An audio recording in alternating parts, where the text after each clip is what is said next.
Hi, everybody. My name is Fielding West, and welcome to Stagecraft 101. It's a story that I'd like to start about how I created this company to teach people how to talk and communicate with each other. And I'll start with myself with a small, brief little story when I was 9 years old. My grandfather noticed that I wasn't reading. I was a child of the 50s, and all my friends, family members were reading, but I was not reading. So my grandfather set me down one day, and he asked me to cup my hands together. And I sat there, and I held these hands, and he reached up, and he pulled a jelly bean out of my ear and dropped it into my hands. I was astonished. Grandpa's doing magic. He reached up in the other ear, pulled out a jelly bean.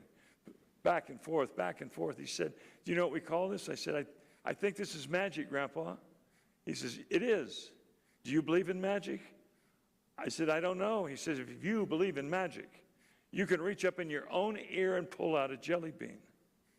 And I thought about this, and I said, I don't know. And he says, "Are you right or left-handed?" Well, he knew I was right-handed. But he said, "Take that right hand, reach up in your ear. If you believe, you have to believe." And I said, "Okay." And I closed my eyes, and I reached up, and there it was. There was a jelly bean in my ear. I pulled it out. My hands started to shake. I remember the hair standing up on my arms. I started to stutter. I was so upset. It was the first miracle that I had ever experienced in my life. I'd never seen or felt anything like I felt at that moment. My grandfather said, "Would you like to learn how to do that?" I said, "Oh, yeah, I sure do." He says, "Tomorrow morning, 9 o'clock. So the next day, 9 o'clock, it's a Saturday morning. I got up. My grandfather blindfolded me. This is in Tulare, California. We walked down Tulare Avenue all the way to the land where magic was. I had no idea where I was going.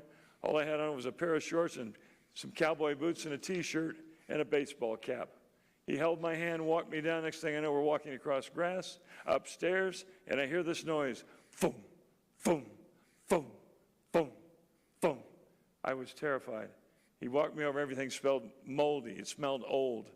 He stopped me and said, "Now, when I pull this mask off of you, I want you to take a moment and let your eyes adjust to the light." He took the mask off. I opened my eyes slowly, and there was 11 magic books in front of me. I looked around. I said, "Grandpa, we're in the library." "Shh, don't make a sound. This is where they hide magic." I said, "What?" "This is where they hide all the magic tricks." And I said, "Well, I didn't know that." He says, "You have to read to know this." I said, "Well, why do they, if they hide it in the library, anybody could come in here and learn how to be a magician." He says, "That's the point. Not everybody reads." A profound effect on my young mind. At the age of 9, I looked up at these books. He said, "Pick one of those books. We're going to go home and you're going to learn some magic tricks. You're going to put on a show for your grandmother and I, and if you do a really good job, we have a big surprise for you." Worked for 10 days, put that show together, had a 5-year-old sister wearing a hoop skirt, and she was my assistant. And I did one trick after the other, and don't ask me what they were because I don't even remember. But they were so blown away and so pleased to see that their grandson had actually read a book for the first time that they knew of. And it was the beginning of my reading. It was just a child of the 50s. There were not terms like dyslexia, learning disabilities. But I was dyslexic, and no one knew about that until, well, the 70s.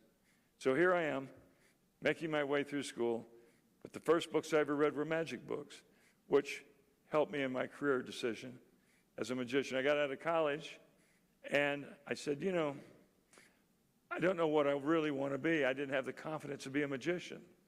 But I met a young man by the name of Steve Martin in 1973, who was doing a heck of a job doing comedy and magic, and I thought he was amazing. Of course, he went on to be the Steve Martin, but that was it.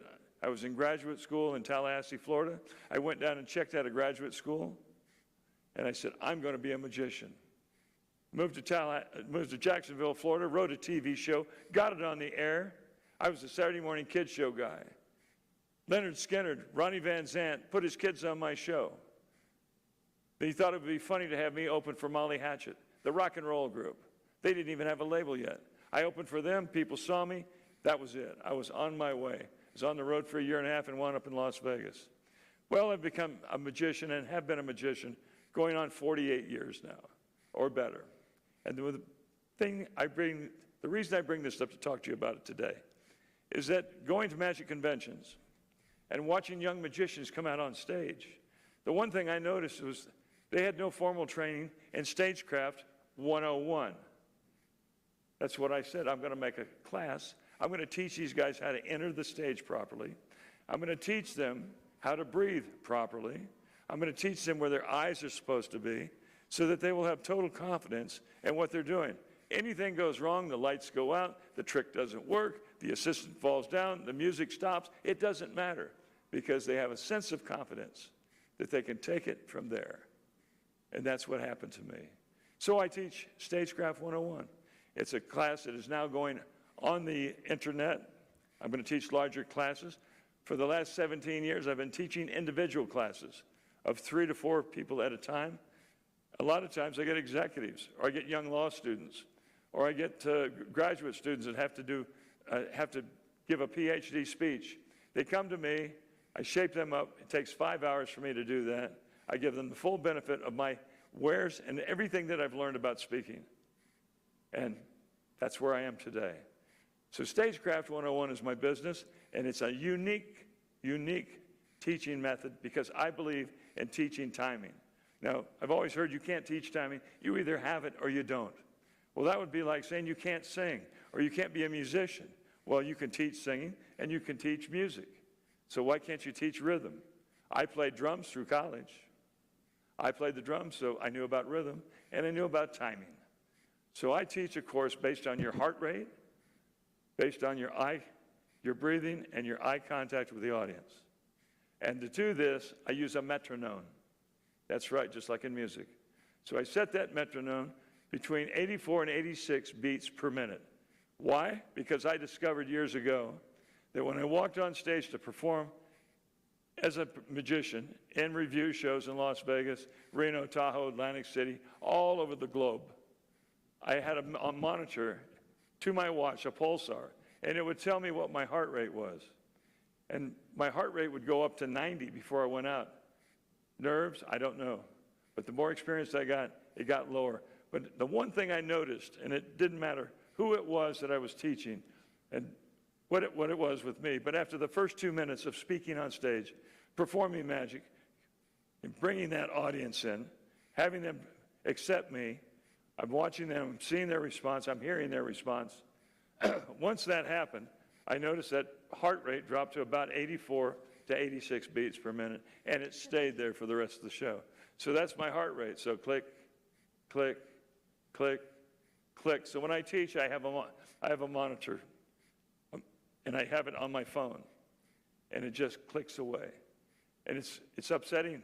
It bothers young students that want to learn how to speak. But once they've been up talking for about half an hour, it all rolls in. I teach by 2-minute stories. I want you to tell me a 2-minute story, and I have that metronome clicking away. Well, of course, the first story is a little rough. Second story gets better. Third story, and by the time they get to their 5th story, they've got it down. They know how to enter the stage. They know how to stand. They know what to do with their body. They know how to breathe.